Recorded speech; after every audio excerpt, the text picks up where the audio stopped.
Welcome to another episode of Educating Homebuyers, the podcast. I'm your host, Brady Hay, and my mortgage team has over 9 years of mortgage experience here in Des Moines, Iowa. Whether you're buying your first home, upgrading, investing, or simply just curious about the market, this show is all about helping you and future homebuyers feel informed, educated, and comfortable as you take your next step. Each week, I sit down with real estate professionals, past clients, and local experts to unpack real stories, real advice, and what you actually need to know when buying a home today. Without further ado, let's get into today's episode. Today's guest is a true pro in the real estate market here in Des Moines, Iowa. She studied finance and real estate at UNI, got her start in the business 21 years ago, and has not looked back since. Teaming up with her husband, she's helped countless buyers and sellers navigate the market with confidence. She's also part of the host of the Waukee Podcast, runs a popular local page called What's Up Waukee on Instagram, and all part of her mission to serve and support her community beyond the transaction. Jamie Thompson, welcome to Educating Homebuyers. Hi, how are you? So good. Welcome. Good. Thanks for coming. You. Thanks for having me. Excited to chat with you today. Yes. Learn all about it. I'm hoping maybe you can teach me how to podcast. I don't know about that. You've been doing it a lot longer than I have, right? This is a lot more professional setup. Stop. No it's way. It's pretty cool. No, good. Well, no, listen, excited to have you on. Yeah. Obviously, we've been chatting off camera for 20 minutes or so, but wanted to give you an opportunity to chat about all things real estate, educate home buyers, talk about your journey with social media, everything. Yeah. Just awesome. Kind of jump in if you don't mind. Yeah, you bet. Well, I got my start. I actually have a finance degree. They no longer offer that, I don't think, from UNI. Random that I got into it. A friend of mine was like, hey, for an extra 8 hours, you can get a double degree. And I was like, cool, let's do it. And then I got a job in real estate. So which did you add first? Was it finance first? And then you just added real estate on the side? Yep. So at that time, you didn't really know? No, and I wanted to work in a bank, I thought. Okay. But then I had a little mishap and got a fake ID charge in college. Turns out banks do not like that. Fun to know. And so I went to work for a real estate company in college in Waterloo. And again, wasn't sold on it. Sure. Graduated, and it turns out since I couldn't work at a bank because of that silly charge, I had an interview with Northwestern Mutual. I drove halfway here to Des Moines in a snowstorm and was like, I don't want to work a commission job. Yeah. I'm not, I'm going to call. I went back home. And then turns out I got a job at RE/MAX Real Estate Group about working 3 months later only? working. Well, I started as an assistant. Okay. So Don Godwin, if you've been in the business for any amount of time, he's been in it for like 60 years. Okay. So I started as his assistant. He had me get licensed to help him because at the time he was planning to retire, which he's still not retired. So that's kind of funny. And then I just got too busy. He let me help my people on the side and I got too busy with that. And so about a year later, I went off on my own and been So really going it took you since. 12 months to have 12 to 18. So at that time, what did that look like from how did you grow that? Because you went in as an assistant. Right. Obviously you started helping your people. Was it just word of mouth? Or what did that look like? I mean, I was 23. Yeah. So I was in a very good position of all my friends getting their first jobs, getting able to buy a house. And then it was just word of mouth or people that I was around. So you were pretty well connected at that age, you would say? Most of my friends moved here from college. Des Moines has a very big UNI presence with Principal, Nationwide, all the things. And then just word of mouth, helping him, like leads he didn't want, he would just pass off to me. Fantastic. So it kind of grew from there. And then I went completely on my own, and we had an agent, Ralph Stonehocker, who was in my office, started mentoring with him. And then he helped kind of feed me some leads too. But pretty much started trying to work a referral business from the get-go. And here we are. Which is such a great way to do it. It really is. That's cool because it's like, it's pre-social media, really. I mean, obviously, social media existed 20 years ago, but it's not to the level as what it is today. Well, and I couldn't be on social media. I graduated college before. I wasn't allowed to be on Facebook at first. Got it, yeah. And so we were talking today in our team meeting that, we had to sell houses without, newspaper ads, putting a sign in the yard. So it's a totally different ball game of the amount of the way things have changed that we can do. And for the better, right? I mean, obviously, for sure. It's definitely changed. But you learned the hard way on how to connect authentically. Yes. Not that social media can't be authentic. Right. But I would say that there's some power in knowing how to have a conversation with somebody and 100%. showing your true authentic self and way you can add value to them without just them seeing your Instagram story. Absolutely. So that's a really cool feature. Cool. It is. So, we kind of got through the early, first year and a half or so. What happened then after that? How did you transition to were there a bunch of stops between there and here, or how long have you been with Century 21? Nope. I've been with Century 21 since November, so not long. I stayed with RE/MAX. COVID started to happen, and social media was kind of bursting on the scene per se. And so we kind of decided, or I decided that I kind of needed something new, refreshing. And so I went to RE/MAX Precision in 2019. I was pregnant. Got it.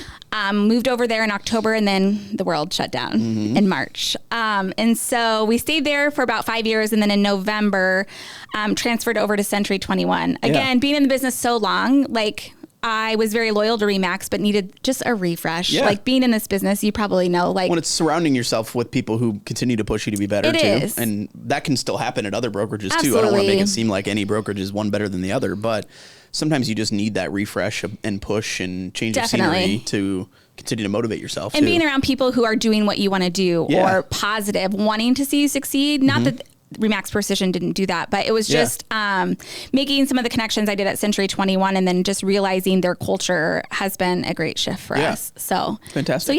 So you partnered up with your husband. At what point did that happen?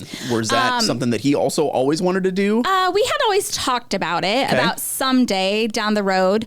He had been in the optical field for 20 years, hated that. So in 2018 or 19, he went to work for a financial company. He got let go August of 21, which we all know when the world shut down, real estate did not. And so we were so busy that we're like, okay, let's try it. And so he came on. Time. And so he's been with me for 4 years. Which has been kind of a very interesting shift of how to do life when you're together 24/7 and being parents and because how many kiddos you guys have? We have 2 littles, so 5 and 6. So we've kept them home with us the last 2.5 years, which has also been a challenge. But homeschooling or just at home we pulled them out of daycare a couple of years ago, and then for about 1.5 years we did childcare ourselves. While we worked, while being full-time real estate agents, which was challenging, but hindsight was awesome. And then we got a nanny about 1.5 years ago, and now they'll both be in school this year. So, so it's been kind of great working together, and it's nice to have someone else. We're very different in like a good way, but like I'm very outgoing, very talkative. He's the opposite. So it's good to have that balance. Kind of dynamic duo. I love it. Very good. So that was about 4 years ago. Kind of transitioned to Century 21, you said just last November. So coming up on a year. Which is wild to say that we're halfway through 2025 already. But so crazy. So what have you guys been up to? How's business been? What's been the latest, I guess? Business has been good. Last year was a little rough. But this year has been good. We've had a lot of people who have been talking about it for a long time that have finally decided to make the move. Getting tired of waiting? Yeah, they're just getting used to like, okay, maybe waiting for a rate to change is not what we need. And so we're just trucking along. We're ahead of our goals, which is great. Fantastic. We're not very transactional though. Like our goals are important, but it's more about the relationships and people that we can meet and help. Without a doubt. And again, this year, there's a lot of relationships we've built and have nurtured for 2 years or more that have come to play. So what does that look like? How do you guys handle the existing relationships you have? How do you kind of grow that? What are some like nuances of things you do to help support your people, I guess? Well, we just try to stay in touch of like, hey, have your plans changed? Are you still thinking of this? So I guess, are you reaching out? Like, are you calling all these people and asking those? Are you doing like... I should be calling. I'm asking these questions for myself, to be honest. I should be calling. I'm not great at that. I'm not great at the drips, you know. Well, it doesn't feel authentic, right? Right. I think that we can both agree with that. It's kind of a random, like a Facebook message sometimes. Sometimes it's a text message. Sometimes it's they respond to an Instagram story and I respond back. Sometimes it's a phone call. You can see life happening, right? So it's just like connecting over authentic stuff, Absolutely. I've always felt that about like lead follow-up or, just like past client touch base, things like that. I don't want to be the lender that's always known as like checking in once a month, like, hey, are you buying a house or who do you know? Like I just want to talk to you because you want to buy a house. Yeah, exactly. I want you to feel that I authentically care about who you are as a person, like what's going on in your life, or is it your birthday? Have you had a kid? Is it something like that that's exciting in your life? And obviously doing the podcast now, my clients get an email from me once a week, right? I'm sending content out, but I hope that comes off authentically as well, and it's not like salesy, if that makes sense. And we do some of the same things. We send out 2 emails a month, but they're not your typical like real estate emails. Like our first one of the month purely is home maintenance tips. If you're in a home, it's what's going on around Des Moines this weekend. Valuable stuff. And then like what our family's been up to. So it's like not pushy at all. It says, hey, if you've been thinking of buying or selling, call us. But and then the second of the month, we might get a little more in detail of like something about buying or selling, something within our market. But I just don't really, the people who do weekly, it's got to be valuable, right? And sometimes it's a little hard to like come up with that much valuable information that people who aren't right now in the process care about. So we do that. We do client events. 3 to 4 a year is what we typically try to do. We do pop by. So if someone has a baby, we send out birthday cards and birthday donuts. And so we do lots of things to stay in touch. But that's authentically though. Like that's what I love about that is it's just authentic to the people, not just like sending them like, hey, here's the value of your house. Like, do you want to use it? Right. And maybe we should be doing a little bit more of that. But I think people can sense your authenticity through some of that it's not a robot. You want people to work for you because of your personality, right? And you want, obviously you're still an expert, right? So you do, I'm sure, a ton of research into market trends, like what your houses are worth, things like that. But your hope is that they call you because of the relationship you've built, the way you stay in touch with them authentically. Right. So I have that they just don't forget about us, right? Exactly. Yeah. And we don't forget about them too. Absolutely. They're more than just a person to us, or a number, I should say. They're true humans, and we care about what they've got going on. Yeah, so, absolutely. That's fantastic. How's, just like, so you said your goals this year, you're on track, which is great. What's kind of your high level view of like what the market's looking like right now? What would you say, like if somebody asked you, or like you got a call from a buyer, like what's strange. Yeah. In what way? I think it depends on if you're a buyer versus a seller, obviously. If you're a buyer and you're calling me, we're going to tell you to be patient. Okay. We talk people out of houses sometimes, believe it or not. And what I tell people honestly is like, I don't want to put you in a position that you're going to call me in 3 to 4 years, hopefully longer, but because you're going to need to stay there a little bit. But you're not going to call me and be like, well, how am I losing money? You sold this to me, or why is this happening? You told me this was a good house. And so we really work on the front end to try and make sure that doesn't happen. Now, has there been people who have bought houses that might not have been my first choice for them? Absolutely. But it is still their choice. Right. It's not my money. So it's just telling them we do a buyer consult. We were talking about this off air, which we either offer Zoom or we offer in person too. I know some people prefer Zoom, but I tend to do best face-to-face, person-to-person. But we offer them that. And actually, we don't offer. That's how it starts. Like, we don't really give you a choice. We just say we're starting with a 30-minute phone call. We have a guide we send you. We won't go through every page because there's so much information home buyers are getting at one time that it's like this deer in headlights look. Right. So we go over everything and just say, we're just telling you this because we want you to have it in the back of your mind. Like, oh, I've heard this before. So we just do our consult. We go over the process. We go over their goals, how long they're going to be there. Because quite honestly, if they're only planning on 2 years, buying might not be their best bet. Or if they have some debt to pay off, maybe we push it off a little bit. That first. But again, the debt part is more your job, not mine. So we go through our consultation and then we partner them with a local lender. And then we go from there and we ask them to be patient. We ask them, some of our guides that we go along with are, we're not going to go look at 20 houses because you're just not going to keep them straight. It's going to be overwhelming. And in this market, there may not be 20 to look at, right? But we kind of just go over all those steps of what to expect. Right. Well, and how do you decide and fit 20 houses into a day and then like try to keep it all straight, like you said. And, we talked about it off air too, but I think that it can be overwhelming when you try to like fit every last, so context for everybody listening, probably one of the first steps you do after your consult is set them up on a search, right? So they're going to get email blasted with every house that is in their price range and meets their criteria. Well, you and I both know that not every one of those houses is going to match what they want. And so it's like kind of playing out that like goals list that you talked about and identified and figuring out, okay, where do we need to prioritize this? And then what are we looking for out of each one of these? Yeah. Right? And home buyers are anxious, as you know, not in a bad way. It's just, you're buying a home, whether it's your first home or whether you've done it before, it's just an anxious situation. It's a lot of money. You don't want to make the wrong decision. And so there's many a time that we have to remind people, okay, you told me these were your top 10 things. This doesn't have one of your top 3, right? So why are we going to look? You absolutely wanted a garage. This does not have a garage. It does not have room to put a garage, or you don't have the funds to put a garage. I don't think we should waste your time, the seller's time, or our time. So it's just also being honest with them of we're not chasing the paycheck. If it takes you another 2 months to find something, that's fine with us.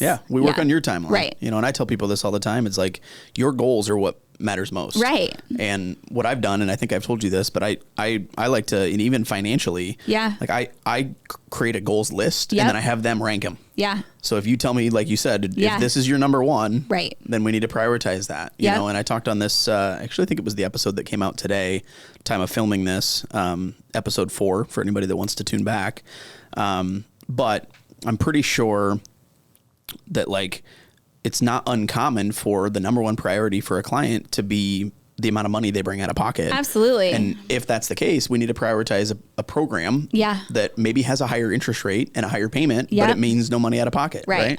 But on the vice versa, if your payment is the number one priority and you've got some money saved, then we'll prioritize the payment and get you a lower rate. And I think people also get so worked up of, you know, we're not going to push you to go to the top of your limit. Yeah. I tell people all the time, like, just because you're pre-approved for it does not mean that you should go there. Yep. But they also get worked so up on the dollar amount. Yes. Where it's like, okay, well, let's ask for some closing costs. That saves you out of money or out of pocket money and leave the price. Yeah. Because long term, that price is probably going to work itself out. Absolutely. Right? And so I just think, again, it goes back to the education on both our part as an agent and your part as a lender. Without a doubt. But yeah, it's kind of interesting. And all the more reason to have a good team that kind of works that dynamically together, right? Yeah, so absolutely. that we can kind of identify that. And I talked, I think it'll be last episode based on the filming schedule, but I had my boss John on, and he said, like, if a client is maxing out their pre-approval, you're not doing it right. Right. You know, and I think I had an interesting conversation with a client this morning. They were exploring a refinance, right? And just kind of chatting through their refinance, their goal, they told me, was to lower their mortgage payment, which I totally understand. But when I reviewed their application, I quickly identified that over the last few months, they had acquired some credit card debt. Right. And so I just kind of had a heart to heart with them. I said, listen, guys, like, can we look at getting just the lowest rate? Sure. But what do we think about accessing some equity to pay off this credit card? Yeah. That's going to free up more cash flow than what just getting a lower interest rate on your mortgage would be. Even if your rate stays the same on the mortgage, if we can lower that monthly payment, it gets them out of that lifeline. Yeah. Now, financially, and I'm not a financial advisor, so don't take this as like true advice, but what we have to make sure is that when we're doing something like that, that they're not just taking advantage of the lower payment and then just racking that debt back up again. Right, absolutely. It's still an evaluation of the spending habits and debt, you know. But a lot of people don't even know that's an option. Yeah, for sure. So, I mean, I think that education, it's so noisy in our world with everything. Social media is great, but it's also awful. Yeah. And the amount of people who teach on something or educate on something online who maybe have no experience, they don't know what they're talking about really in the long run. So I think that's important too, of like, hey, I could do this. If that's absolutely what you want to do, great, but that's not what I recommend. You know, another thing that I run into a lot is mortgage servicers reaching out to clients. Oh, so I get an email every week from my mortgage servicer about refinancing. It's pretty common for loans to get transferred for anybody that's not familiar with that. So mortgages, most of the time, won't stay with the company that you get it through. Which is kind of the reality. They kind of get moved around and behind the scenes. But what I've noticed is, like you said, they'll get emails weekly, monthly. They'll get stuff in the mail about like, hey, you should refinance now. They'll make it seem all pretty, sunshine and rainbows, and say, hey, you know, here's the rate you can get. And then they'll hide a bunch of closing costs in there that they don't tell you about. Right. Which is why I'm such an advocate, and I'm thankful because I've built a good trust base with my clients. Yeah. The guy that reached out to me this morning, he knows who he is. He said, like, hey, I got this letter. Right. I just kind of assumed I would work with you when I did this. And I said, yep, let me review. And sure enough, you know, I think when he closed, whenever it was, let's call it a year ago, I think we got him like 6.75. And nature of the market right now is like, we're probably a little bit lower than that, but it's not like enough to pull the trigger on it yet, if that makes sense. It's kind of like the Zillow of real estate, right? They click on that button thinking it's going to go to someone and it doesn't. Exactly. It's just, it's such a tricky industry. Well, and the unfortunate part behind it all, guys, is the person on the other side of that button is in sales. Oh, absolutely. And so the person that you connect with there are going to be trying to sell to get your business. And not to say there's not some great agents who probably pay for it, but they are paid leads. And you're not going to the listing agent. Yep. I had someone click on it once thinking they were going to me. And I'm like, what made you think that would go back to me? Yeah, whether it's Zillow or even just online lenders or whatever, like the person on the other side of that, their job is to receive that lead and try to sell it to make their living, right? Support their family. And that's all what we're trying to do out here. But they also know and understand or don't understand you as human beings and what your goal is about this, right? And so from a financing standpoint, like when you inquire with your mortgage servicer and you click like, what would it look like to refinance? That mortgage servicer is going to do everything in their power to try to get you to refi without being transparent, most likely. Yeah. And I think it goes back to having your trusted circle, right? Yeah. So like you trusted your realtor, maybe you didn't like them, but maybe there's one you can trust. Same with your lender, like, but just like you do your trusted family physician, your trusted CPA, your trusted financial planner, like having those people who are looking out for your best interests and you're not just a number to them is important. And hopefully if you have all these people in your corner that really take your interest to heart, they're going to be honest when you shouldn't do something. Correct. So, and work with a professional that cares. Right. Like Absolutely. The conversation I was having with a fellow agent yesterday, she gets married this weekend and she was joking because she works in real estate and preaches all the time to her friends, family, coworkers that you should hire a trusted agent when you're buying a house. And she was explaining to me that when she's getting married this weekend, she can't wait for it to be over because she didn't hire a wedding planner. Yeah. Like, how funny is that she works in an industry and then she's like, man, I wish I would have just paid for a wedding planner. Yep. So it just goes to show, like, even though, she probably saved a bunch of money, working with somebody who's a professional and can take all that stuff off your plate is worth it. Absolutely. So just a good little plug for, frankly, wedding planners or any industry professionals. Right. Like, you want that advice from somebody who has experience doing it, but does it in a way that is in your best interest. Well, and they can disassociate the emotion from the transaction, right? Where our emotion is still with our client. Yes. We still feel for you. We can carry your stress. Yep. We can help you through it because we've been through it. No doubt. But we're not as emotional tied to your house as you are. Right. Yeah, because we haven't, I mean, that's the thing is owning real estate. Yes, obviously it is a financial obligation, but B, investment too. But it's so emotional because you're literally raising and growing your family in that house. And it's hard. And we've started where we are in our phase of life and our phase of business. Yeah. We kind of specialize now in helping people buy and sell at the same time. Yeah. Which is so emotional because it is the house that you either bought yourself and then met your husband, or you bought it when you got married and then you've raised kids and now you're leaving that neighborhood. And it's stressful. It could be the smoothest deal in the world and you are up at night because what if something doesn't work out? What if you don't get the house you want because you have to sell this house? Like just navigating all of that. So, and understanding what they've been through, whether it's positive or negative. That's the other thing is, like, hopefully in a best case scenario, because we all hope that life goes well, hopefully every real estate transaction is a move up or a transition in a positive manner. There's a lot of deals that we work on where it's a divorce or a death situation. Like, we have to help navigate that too. And like knowing how to, like you said, emotionally handle that and be the unattached emotionally expert who can help guide you through that. I talked to a client today that is going through a divorce and needs to sell his house. Doesn't want to buy, so it's not even a benefit to me, but I want you to feel comfortable and confident to call me if you're ever going through something like that, so we can help make that process smoother and easier despite the difficulties that you're battling. Yep. And if you're doing this business the right way, building those relationships, it'll return to you. It'll return to you tenfold. So, which is kind of amazing. Yeah, no doubt. Love it. Let's, you're very community involved. Yes, we try to be. We talked about your podcast. We talked about your Instagram. Give everybody an insight into that. What's that world look like for you? It's a lot. My husband and I lived on kind of the Waukee side of West Des Moines, if you want to say that, kind of over by like Maple Grove Elementary when we had our kids. And we crossed the line into Waukee and knew that this is kind of where we were going to raise our family. And what could we do to get more known in the community we actually live in? We still sell all over the metro. No doubt. But so I started this Instagram page called What's Up Waukee. And it literally started, I just looked it up for an article in 2021, October, I think it was. And it was literally just going to businesses, doing a self-facing, hey, check out this business. And it was a video, and it was not consistent. It was maybe once every month, and then it would be a few months. And then the wonderful Lisa Fox started this Waukee podcast about 1 year ago, actually. The end of August is our 1 year birthday. And I just commented on a post in a Facebook group and said, hey, I am posting every Friday. We posted what was going on around the metro. And I said, I'd be happy to come do that on the podcast if you wanted me to. And she said, yes. And so we do a weekly segment where we just say what's going on. It has nothing to do with real estate. It's just our community. And as a mom of littles, of like, here's some things you can go do or take your family, or a date night opportunities.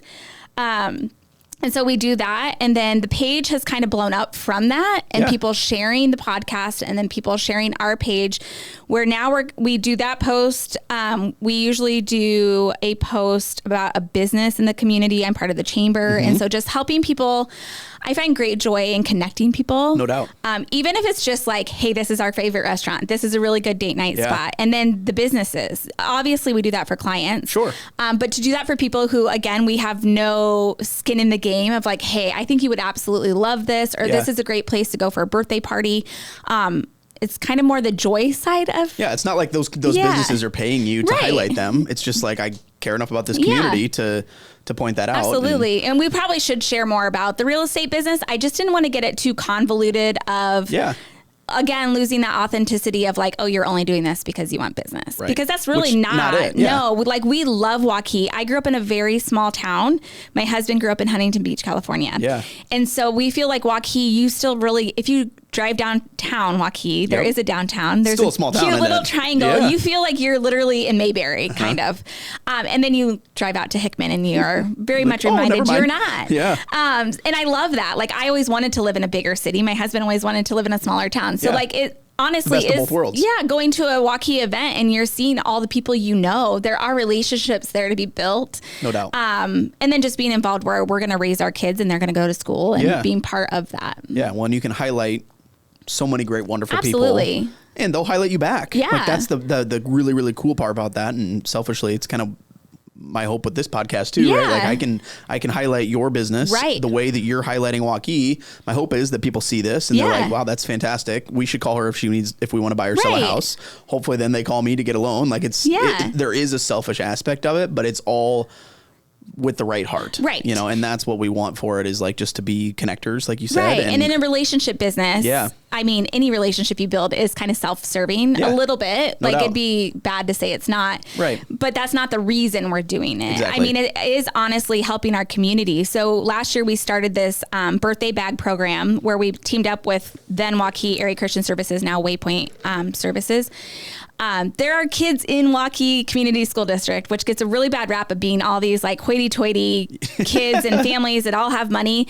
There are so many kids in our district that can't even celebrate a birthday because their parents can't afford it. They can't get lunch. There's so many things in our community that it's not that we turn a blind eye, but we aren't aware of. And so last year we teamed up with them to collect birthday bags. So cool. It's simple. $20. Throw in a cake, a pan, a happy birthday sign, plates, bring a bag.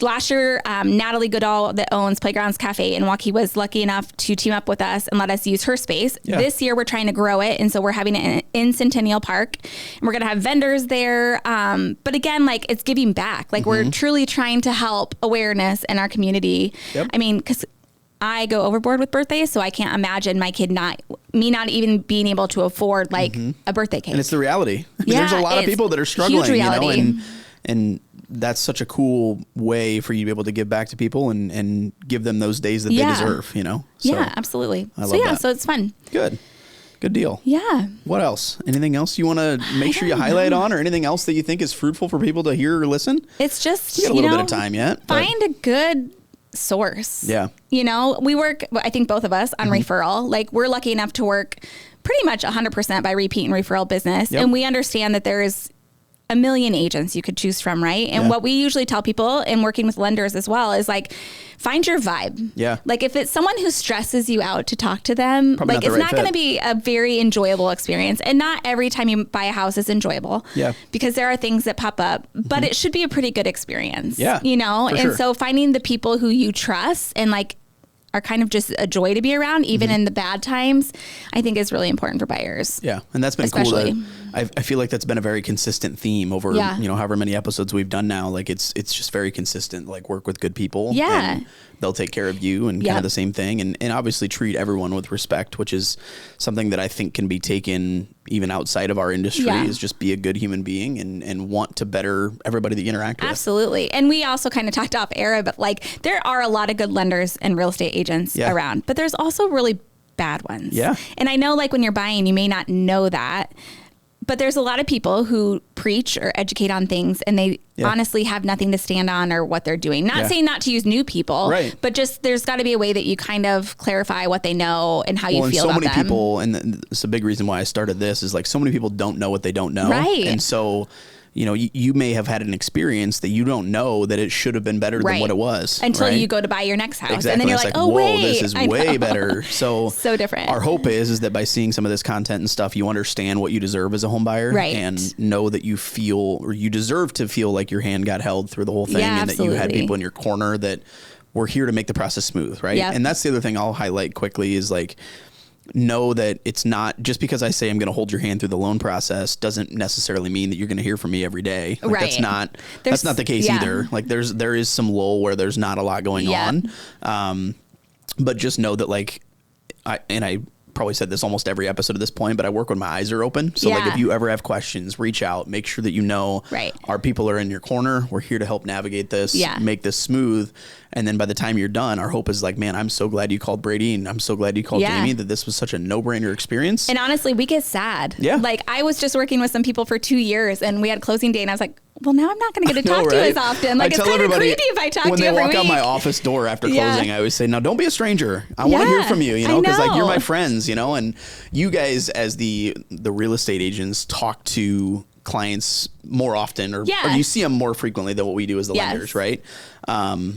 But I still think that I feel that same connection where it's like, man, I really enjoyed this process. I know. And then you could go honestly like 10, 15 years without seeing them, but you kind of still know what's going on in their life maybe. Yeah, for sure. Sometimes that's where not. those client Sometimes events come back into play, right? Like you guys do those client events. We do it too. We do a movie night usually at least once a year for our clients where we'll rent out the movie theater and things like that just to help kind of bring that connection back into play without it being salesy. Right. And still to get to just see our people because we really want to be your friend. We want to be your neighbor, you know, help this community grow. And in the end, I don't look at myself as a salesperson. Like I just get the ick when I meet agents who are salesy. Like we're in the people business. Like if we can't build relationships, we need a new career. Without a doubt. Like that's the whole point why we're here. And we have to execute still, right? So there's an aspect of like how to navigate a transaction, but even that's not really salesy. But we're kind of guides though. Yeah, correct. Like I'm not going to make you buy a house you don't want. I'm also going to try to not let you get in a house that is going to be a mistake down the road. But it's just to make sure you're making the best decisions that you can make with all the information. Right. And that's why I always use the title mortgage advisor, right? Absolutely. I don't use loan officer. I don't use mortgage sales. Like as much as, yes, I'm in the sales department, my job is to advise, right? And be a resource for people, make sure that agent partners, financial advisors, clients, anybody who refers me business, they know they've got somebody who's just going to take care of them. Absolutely. So, I love it. Listen, want to give you an opportunity. Plug your socials, however people can get a hold of you. What's the best method to reach out to your team or yourself or any opportunity to plug yourself? I'm an Instagram lover. Okay. So you can find me there at Jamie Thompson Real Estate or What's Up Waukee. Okay. I do have Facebook, Jamie Thompson Realtor Facebook page. Not as active as I should be. The eye roll is so fun. Yeah. It's a video podcast, I'm not a TikToker. Mark Zuckerberg might see this. That's okay. I'm not a TikToker. You can find me on LinkedIn. I'm not there often. Otherwise, you can find me where elementary age school kids typically hang out, like at parks and restaurants or anything around town that's a lot of fun. I love it. Well, listen, this has been fantastic. I'm thankful to have you in my corner. I'm thankful to have your guidance and friendship that you can share with the listeners as well. And I appreciate you. Always a resource to look out. And if anybody has any questions, be sure to connect with Jamie on Instagram. I'll link all her stuff in the description below. Thanks again for tuning in this week, and we'll see you guys next time. Thanks, Brady.